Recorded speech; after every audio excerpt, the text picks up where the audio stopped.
Boa noite, queridos irmãos. Unindo os nossos pensamentos em prece, busquemos a sintonia com os benfeitores amorosos da Casa Espírita Eulália Nogueira, a fim de realizarmos o Evangelho no lar desta noite. Roguemos a Jesus, nosso Divino Mestre, que nos ampare e fortaleça nestes momentos de oração, em que estaremos doando os nossos melhores sentimentos e vibrações. Que sejamos instrumentos do amor divino, beneficiando aos nossos irmãos em humanidade e que se encontram nos árduos caminhos da prova no momento presente. Estudaremos hoje os itens 6, 7 e 8 do capítulo 25 do Evangelho, Buscai e achareis. No item 6, ouviremos os ensinamentos do nosso Mestre Jesus, com o subtítulo: Observai os pássaros do céu. Não acumuleis tesouros na terra, onde a ferrugem e os vermes os comem, e onde os ladrões os desenterram e roubam. Acumulai tesouros no céu, onde nem a ferrugem, nem os vermes os comem. Porquanto, onde está o vosso tesouro, aí está também o vosso coração. Eis porque vos digo, não vos inquieteis por saber onde achareis o que comer para sustento da vossa vida, nem de onde tirareis vestes para cobrir o vosso corpo. Não é a vida mais do que o alimento, e o corpo mais do que as vestes?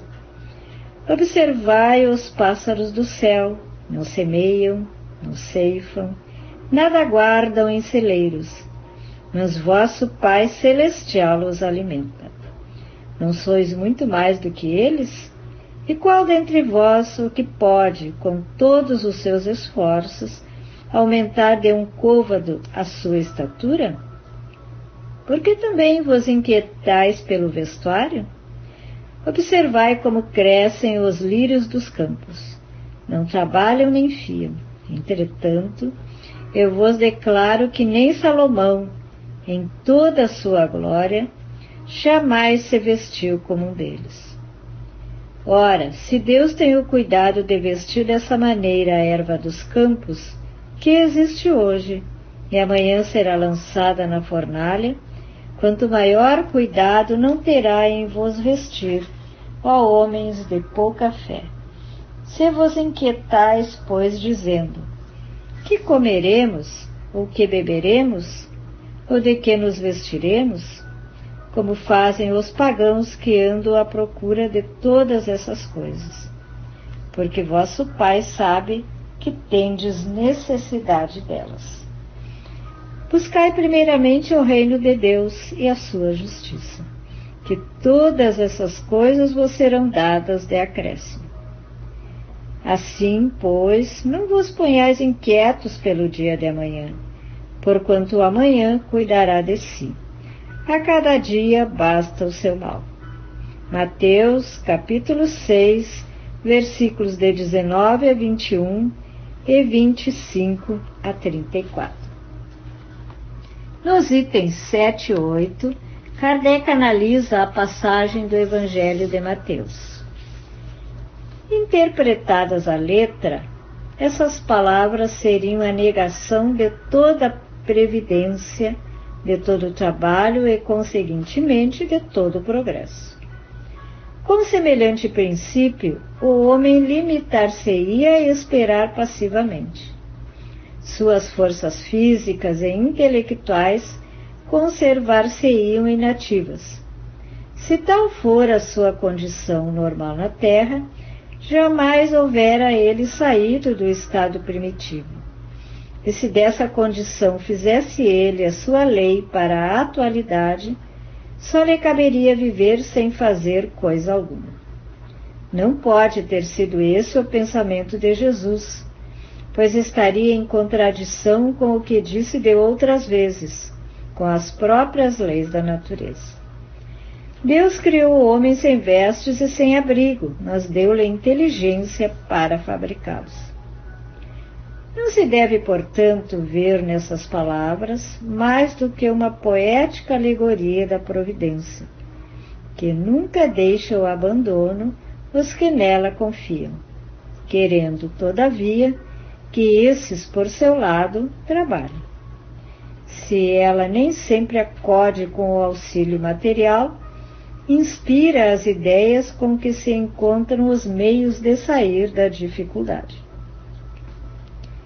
Deus conhece as nossas necessidades e a elas provê, como for necessário. O homem, porém, insaciável nos seus desejos, nem sempre sabe contentar-se com o que tem. O necessário não lhe basta, reclama o supérfluo. A providência, então, o deixa entregue a si mesmo. Frequentemente, ele se torna infeliz por culpa sua e por haver desatendido a voz que, por intermédio da consciência, o advertia. Nesses casos, Deus fala sofrer as consequências, a fim de que lhe sirvam de lição para o futuro.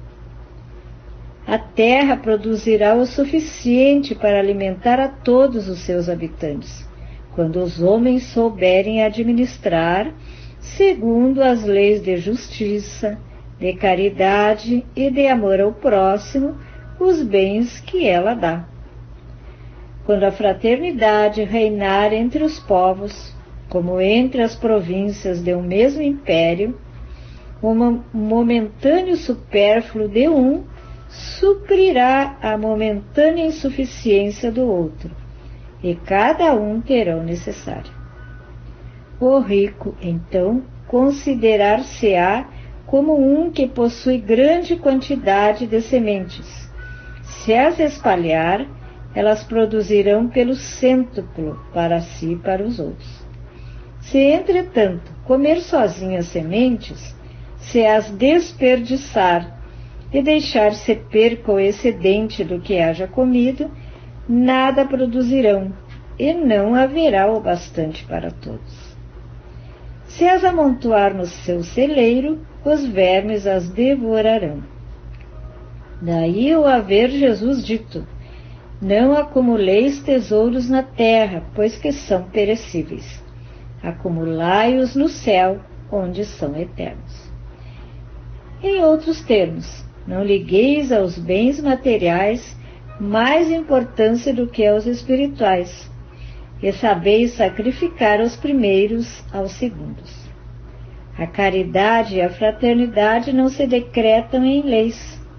Se uma e outra não estiverem no coração, o egoísmo aí sempre imperará. Cabe ao Espiritismo fazê-las penetrar nele.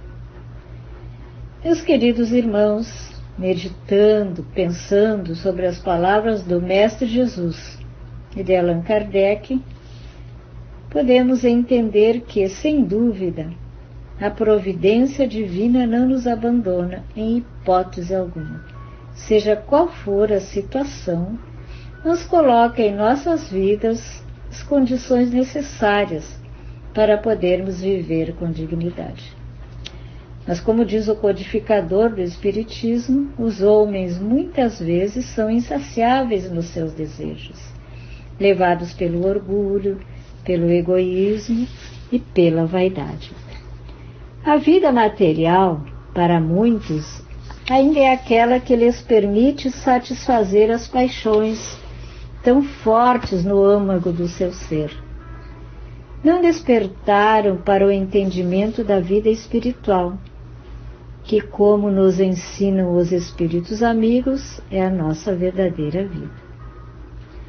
O entendimento da nossa realidade espiritual nos traz a calma, a confiança que sabe esperar, a fé que nos dias difíceis acalenta o nosso espírito, pois sabemos que nosso Pai é amor, justiça e misericórdia. A certeza de que tudo passa, que os momentos difíceis passarão, as horas de dor e sofrimentos também faz com que sejamos aqueles filhos do Pai que creem firmemente no seu amor. O que possamos acumular na terra, mais que possamos todos nós acumular na terra, mais bens espirituais do que bens materiais. Não quero dizer com isso que esses últimos não sejam importantes, mas nós sabemos que eles são transitórios. O que fica impregnado no nosso espírito, meus irmãos, são os valores espirituais, esses que levaremos por onde formos. Deus nos oferece o trabalho para que possamos conduzir nossas vidas com mais tranquilidade, mas nos oferece principalmente o Evangelho, onde vamos fortalecer o nosso espírito. Nos proporciona o trabalho no bem, através da abençoada casa espírita a qual nos filiamos, como seguidores do Cristo. Também nos oferece a família, onde melhor poderemos trabalhar as nossas imperfeições. Por que vos inquietais, ó homens de pouca fé, disse o Mestre? Buscai primeiro o reino de Deus e a sua justiça, que todas essas coisas vos serão dadas por acréscimo. Estamos vivendo tempos difíceis, meus irmãos, mas ao mesmo tempo são tempos gloriosos, porque vão auxiliar muito a nossa evolução moral e espiritual.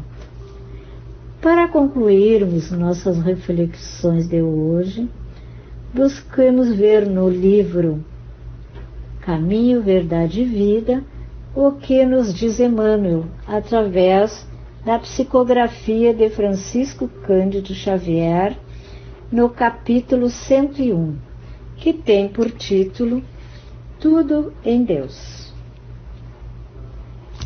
Constitui ótimo exercício contra a vaidade pessoal a meditação nos fatores transcendentes que regem os mínimos fenômenos da vida.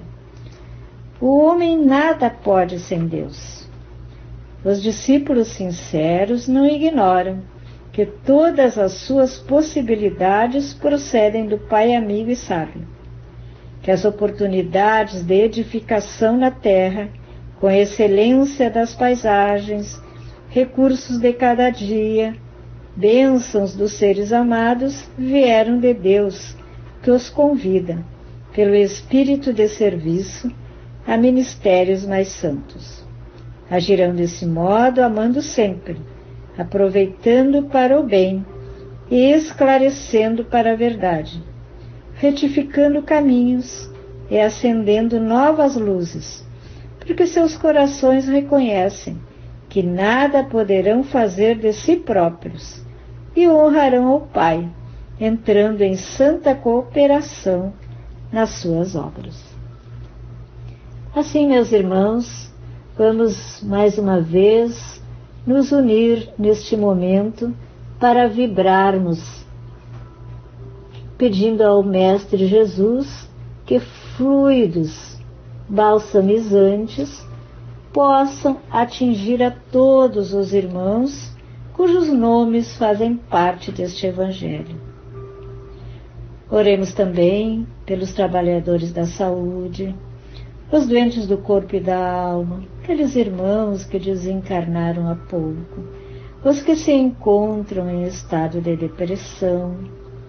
Pedimos amparo às crianças e jovens, a todos os que se encontram com necessidades de ordem material. A todos, então, pedimos a misericórdia de Deus, nosso Pai. Coloquemos nas nossas mentes, nesse momento, a imagem do nosso planeta. Que bênçãos sejam derramadas sobre eles, para que as dores possam minorar a cada dia. Pedimos pelos trabalhadores da Casa Espírita Eulália Nogueira, encarnados e desencarnados, pelos seus frequentadores e todos os familiares. Que as águas sejam fluidificadas para que elas possam conter os elementos necessários, salutares, para a harmonização de nossos corpos físicos e espirituais. E assim então, agradecemos a oportunidade desta hora abençoada, e que todos nós possamos ficar em paz. Que assim seja.